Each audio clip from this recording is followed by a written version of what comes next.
எனக்கு தெரியல. இப்ப நான் உங்ககிட்ட ஒண்ணு கேக்குறேன். எனக்கு ஒரு தோழி இருக்கா, என் கூட ஸ்கூல்ல படிச்சவங்க வைங்களேன். அதுக்கு பிறகு நான் காலேஜுக்கு போறப்போ வேற ஒரு தோழி கிடைக்கிறான். அவளும் இவளும் ஒருத்தர் பார்த்துட்டதே கிடையாது. இது மூலமா நாங்க அவங்களுக்கு காமன் பாயிண்ட். ஆனா எனக்கு என் வீட்டுல ஒரு விசேஷம்னா ஒரு செலிப்ரேஷனா 2 பேர் வராங்க. உன்னை பத்தி எனக்கு பாரதி நிறைய சொல்லியிருக்கா, இவ சொல்றா. உன்னை பத்தி எனக்கு நிறைய சொல்லியிருக்கா. உடனே அந்த நட்பு வட்டம் 1:1 1:1 வந்து 1:2 ஆயிருக்கு. 3 பேர் உறவுல அப்படி எப்போ நடக்குறீங்க? திருமணத்துக்கு முன்பு இருக்கிற உறவு, திருமணமான பிறகு வந்த உறவு, பல வீடுகள்ல ஒன்னோட ஒண்ணு சேரவே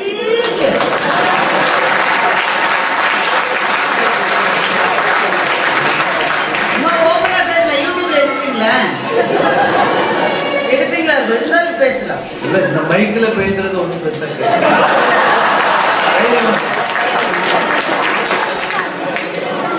சேராதுங்க. சில உறவுகள் அடிப்படையிலேயே முரண்பாடு கொண்டவை. உண்டா இல்லையா? அதுக்கு சில உதாரணம் சொல்றேன். அந்த உதாரணங்கள்ல எக்ஸெப்ஷன்ஸ் இருக்கலாம். But there only outliers. That's not the norm. இப்ப எவ்வளவு பேரு உங்க நாத்தனார் கிட்ட மகிழ்ச்சியா சந்தோஷமா எனக்கு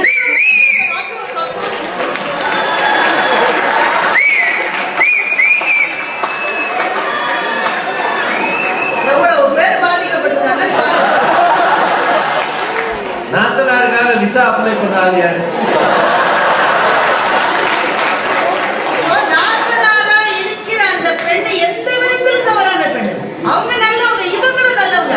ஆனா அந்த உறவிலேயே அடிப்படை ஒரு சிக்கல் இருக்கு. இப்போ ஒரு வீட்டுல 2 ஆண்கள் பெண் எடுப்பாங்க, புரியுதா? 2 பேர் கோ பிரதர்ஸ் வச்சுக்கோங்களேன். அந்த 2 பேரையும் அந்த பொண்ணு வீட்டுல எப்பவுமே ஒரே மாதிரியா நடத்துவாங்க. அந்த 2ல எது அதிக முரண்படிக்குதோ அதுக்கு கொஞ்சம் ஜாஸ்தியா கொடுப்பாங்க. இல்ல அந்த 2ல யாரு பெரிய பொசிஷன்ல இருக்காங்களோ ஆட்டோமேட்டிக்கா அவருக்கு முதலிடம் அங்கே வழங்கும். அப்போ காயப்படுத்துகிற உறவுகள் நம்மை சுற்றி இருந்து கொண்டே இருக்கிறது. உறவுகளை ஹேண்டில் பண்றது கண்ணாடி பாத்திரத்தில் எண்ணெயை வைத்துக் கொண்டு நடப்பது மாதிரி ஜாக்கிரதையாக செய்ய வேண்டிய ஒரு பயணமாக இருக்கு. ஒவ்வொரு வார்த்தையும் அது மனைவி என்ற உறவாக இருந்தாலும் சரி, அது கணவன் என்கின்ற உறவாக இருந்தாலும் அங்கதான் ரொம்ப பல உண்மைகளை சொல்லிக் கொண்டு நானா சொல்லல, நீங்க சொன்னதுக்கு ஆமா தப்பு இல்ல sir. That's the nature of the relationship. என்ன காரணம்? ஏன்னா இது ஆயுசு மட்டும் வரணும்ன்ற ஒரு பெரிய பயம் மனசுல இருக்கிறதுனால ஒரு வார்த்தை தப்பா போச்சுன்னா, அந்த லட்சுமி ஒரு படத்துல சொல்லுவாங்கல்ல, இந்த பூவை கசக்கி போட்டுட்டா இனிமே எடுத்து வந்து பார்க்க கூடாது, கண்ணாடி பாத்திரத்தை உடைச்சிட்டோம் இனிமே என்ன சேர்த்தாலும் சேர உறவுன்றது ஜாக்கிரதை, கேர்ஃபுல். அந்த வார்த்தையை சொல்லிட்டு சொல்லுறேன். நாக்கு மட்டும் வந்துடும், மோசமா போற மனசு உள்ள இழுத்து சொல்லாத சொன்னா பிரச்சனை. இந்த ஆள் எதையும் தாங்குவான். அவன் அக்காவை பத்தி ஒரு வார்த்தை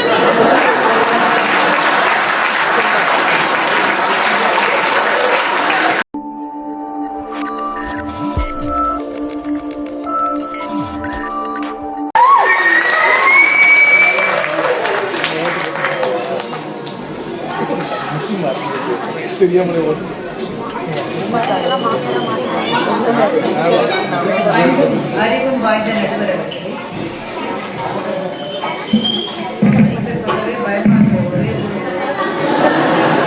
அன்பும் அறிவும் வாய்ந்த மைக் அவர்களே, நீங்க ஏன் பேச மாட்டீங்க? உங்க மைக் நல்ல வேலை. இந்த மைக்ல வேணா பேசுமா?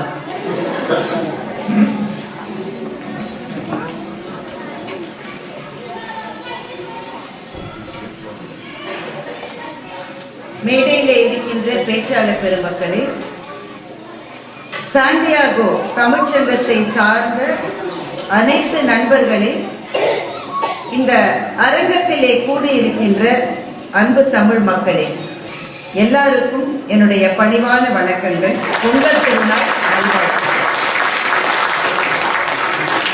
நான் ஒரு 20-23 வருஷமா பேசிட்டு இருக்கேங்க. இவ்வளவு பயத்தோடு நான் ஒரு மேடையிலே எனக்கு அப்புறமா ராஜா சார் பேச போறாருன்னா கூட இவ்வளவு பயம் இருக்காது. இப்ப அப்படி நடுங்கிட்டு பேசுறேன். இந்த மைக்கு எப்ப வெடிக்குமோ.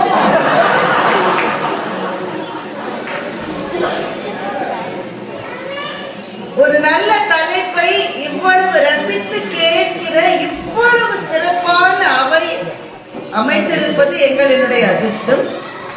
சில அதிர்ஷ்டத்துக்கு நடுவில் சில துரதிருஷ்டம் வரும். இந்த மைக் அந்த மாதிரி பார்க்கலாம், போக போக சரியாயிரும் நம்பலாம். அவரும் படு உற்சாகமா இருக்காரு.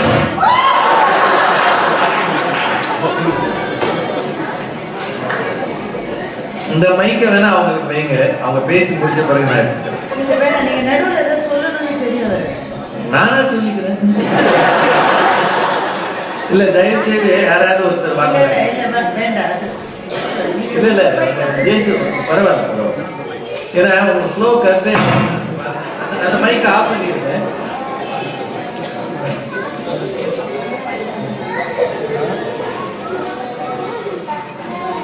சரி, ஓகே.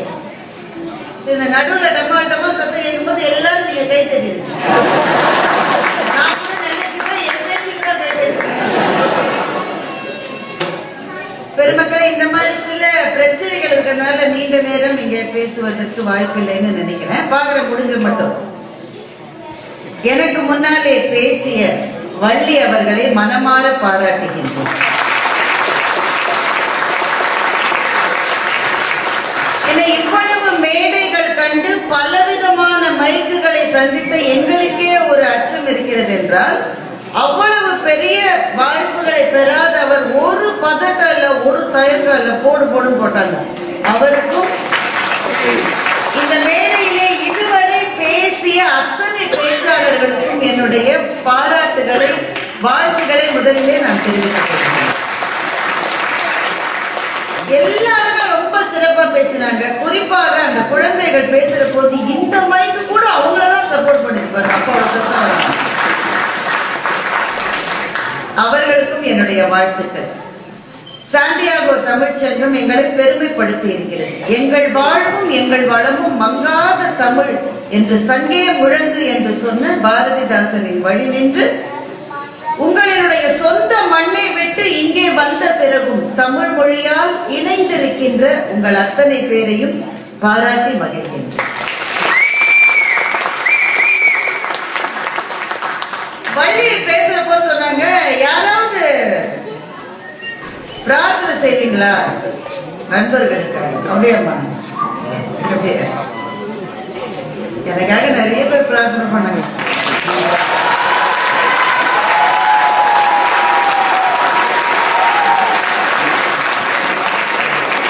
உறவுக்காரர்கள் பிரார்த்தனை பண்ணாங்க, அதை நான் மறுக்க முடியாது. என்னுடைய உறவுக்காரர்களும் பிரார்த்தனை பண்ணினாங்க, நிறைய பண்ணினாங்க. அவர்களுக்கு நான் உறவுங்க ஒரே ரத்தங்க. அவங்க பிரார்த்தனை பண்ணுவாங்க தானே. அதுல இயல்புக்கு மாறான ஆச்சரியம் கிடையாது.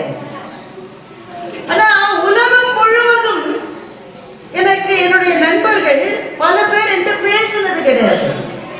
உங்க பேரு எனக்கு தெரியாது. ஆனா அந்த நண்பர்கள் எனக்காக குலை பதற பிரார்த்தனை செய்ததன் பலனாகத்தானே இங்க உங்க முன்னாடி நான் நிக்கிறேன்.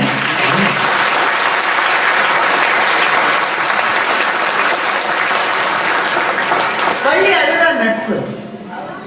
அதுக்கு பதிலுக்கு எதுவுமே தேவையில்லை.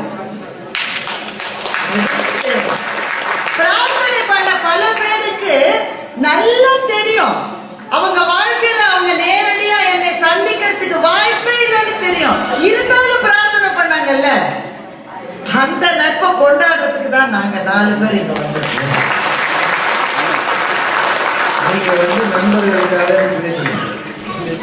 போயாம நடுவர் வேற பயமுறுத்துறாரு. அவரே பயந்து போயிருக்காரு. நீங்க இந்த தீர்ப்பை கொடுத்து விட்டு வீட்டுக்கு தானே போக வேண்டும்.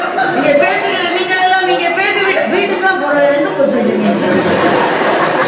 வீடு எதுக்கு இருக்கு? அந்த நீ போறது தானே இருக்கு.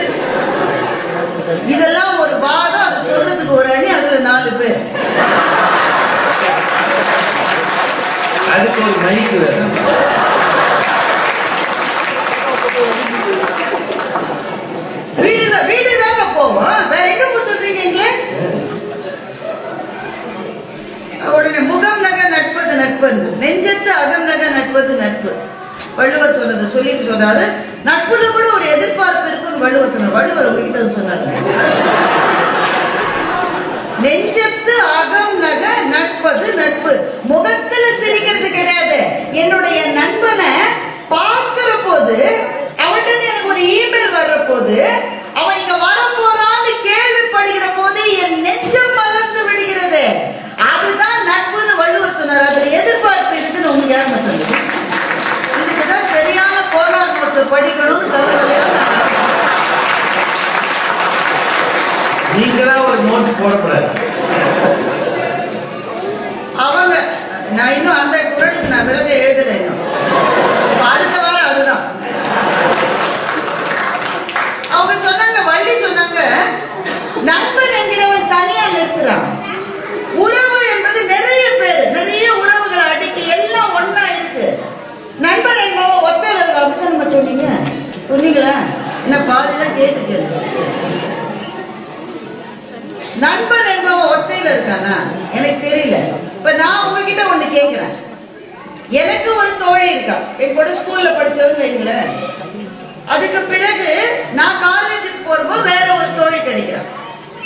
அவளும் இவளும் ஒருத்தர் பார்த்துட்டதே கிடையாது. இது மூலமா நாங்க அவங்களுக்கு காமன் பாயிண்ட்.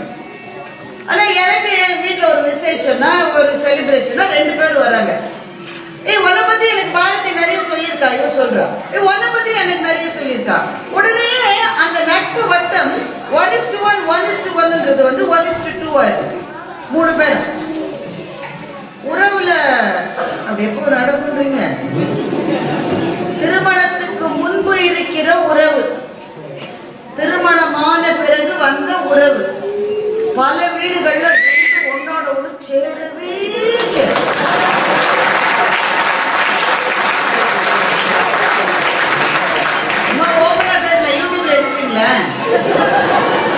எடுப்பீங்களா? இருந்தாலும் பேசலாம். இல்ல, இந்த மைக்ல பேசுறது ஒண்ணும் பிரச்சனை கிடையாது.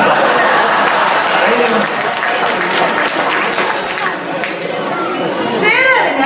சில உறவுகள் அடிப்படையிலேயே முரண்பாடு கொண்டவை. உண்டா இல்லையா? அதுக்கு சில உதாரணம் சொல்றேன். அந்த உதாரணங்கள்ல எக்ஸெப்ஷன்ஸ் இருக்கலாம். But they are only outliers. That's not the norm.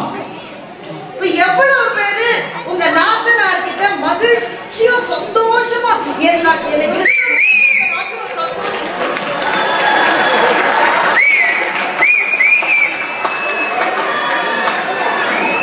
எவ்வளவு பேர் பாதிக்கப்பட்டிருக்காங்க.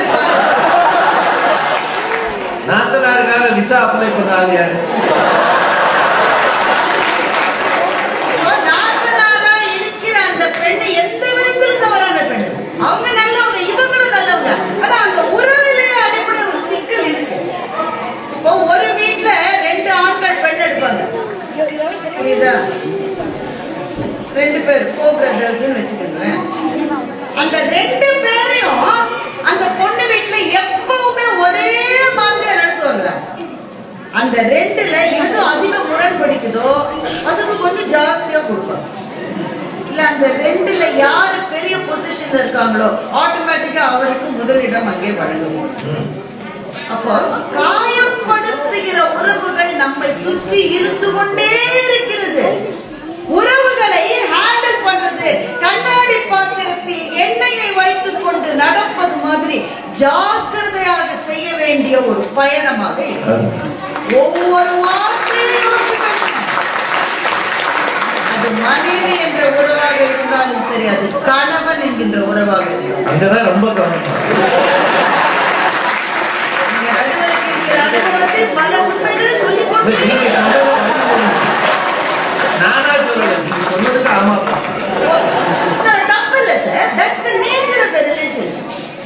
என்ன காரணம்? ஏன்னா இது ஆயுசு மட்டும் வரணும்ன்ற ஒரு பெரிய பயம் மனசுல இருக்கிறதுனால ஒரு வார்த்தை தப்பா போச்சுன்னா, அந்த லட்சுமி ஒரு படத்துல சொல்லுவாங்கல்ல, இந்த பூவை கசக்கி போட்டுட்டா இனிமே எடுத்து வந்து போக கூடாது, கண்ணாடி பாத்திரத்தை உடைச்சிட்டா இனிமே என்ன சேர்த்தாலும் சேர உறவுன்றது ஜாக்கிரதை, கேர்ஃபுல். அந்த வார்த்தையை சொல்லிட்டு சொல்லுங்க, நாக்கு மட்டும் வந்துடும். நாசமா போற மனசு உள்ள இருக்கு. சொல்லாத சொன்னா பிரச்சனை. இந்த ஆள் எதையும் தாங்குவான். அவன் அக்காவை பத்தி ஒரு வார்த்தை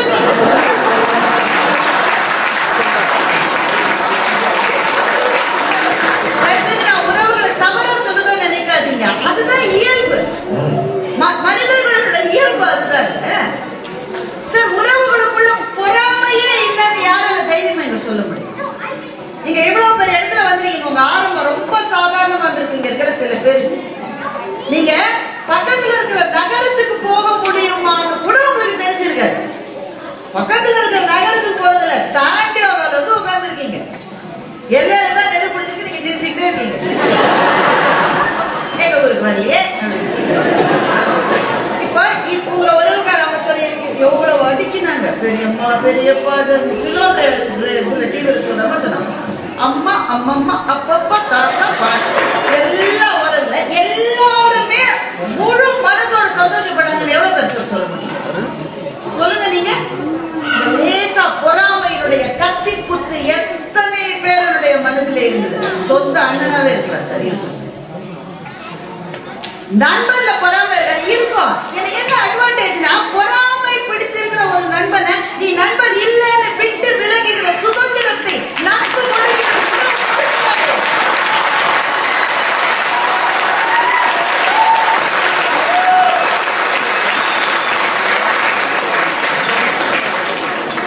அப்புறம் அவங்க சொல்றாங்க, ஒரு பிறப்பு நடக்க போகுதுன்னா உறவுக்கு தானே சொல்லுவீங்க. முதல்ல பிரெக்னன்சி டெஸ்ட் பண்ணி நாங்களே சொந்தமா தெரிஞ்சுக்கோம்.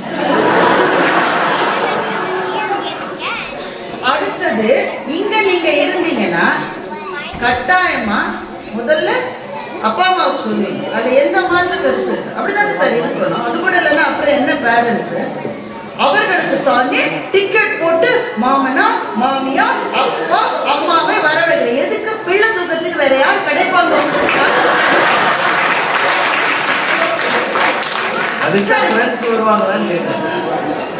அப்பா அம்மாவால வர முடியாத கொரோனா காலத்தில் அமெரிக்காவில் எந்த இந்திய பெண்ணும் பிள்ளை பெற்றுக் கொள்ளவே இல்லை.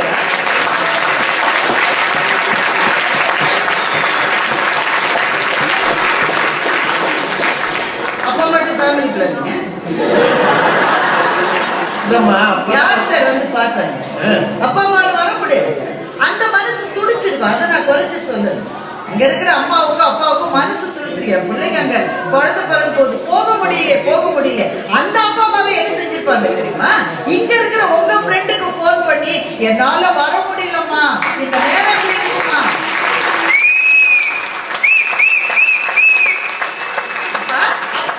அப்பாவும் மாமனாரும் மாமியாரும் வருவது பாசத்தினால் மாத்திரமல்ல, அது அவர்கள் கடமையினுடைய ஒரு பகுதி. அந்த கடமையும் பொறுப்பும் இல்லாத பக்கத்து வீட்டுல அவ அமெரிக்க பண்ணா கூட இருப்பா. உங்க கலாச்சாரம் பண்பாடு அவளுக்கு தெரியாது. ஆனா what do you do for baby shower னு கேட்டு அவ 2 வளைய கையில போடுறாளே.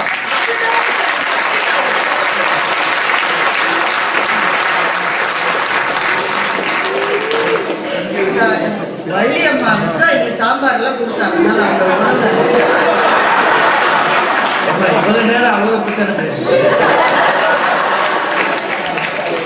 எல்லாம் நல்லா கொடுத்தாங்க. இன்னும் வேற நாங்க சாண்டியாக்குள்ள 3 நாள் இருக்கோம். நல்ல சாம்பார் வரணும். அதனால அவங்கள நான் ரொம்ப பாராட்டேன். சாம்பாரை நானும் தான் சாப்பிட்டேன். எங்கேயோ காயப்பட்டிருக்காங்க. யாருக்கும் 4-5 முறை தோசை மாவு ரொட்டி கொடுத்துருக்காங்க. அந்த கூட திருப்பி கொடுக்கல. இந்த வருத்தத்தெல்லாம் பட்டிமன்றத்துல வந்து பேசணும். இனிமே இப்ப எல்லாம் எவ்வளவு பேர் இருக்கீங்களா? ஒரு கேலண்டர் போடுங்க. வாரம் ஒவ்வொருத்தர் வள்ளிக்கு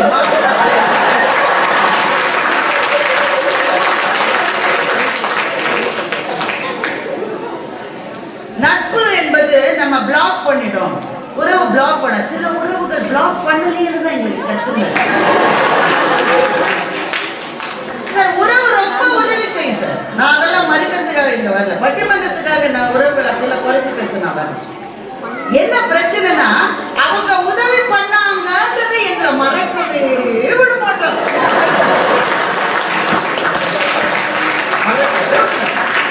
எனக்கு உதவி பண்ண, எங்க அப்பாவுக்கு உதவி பண்ணிடுவோம்.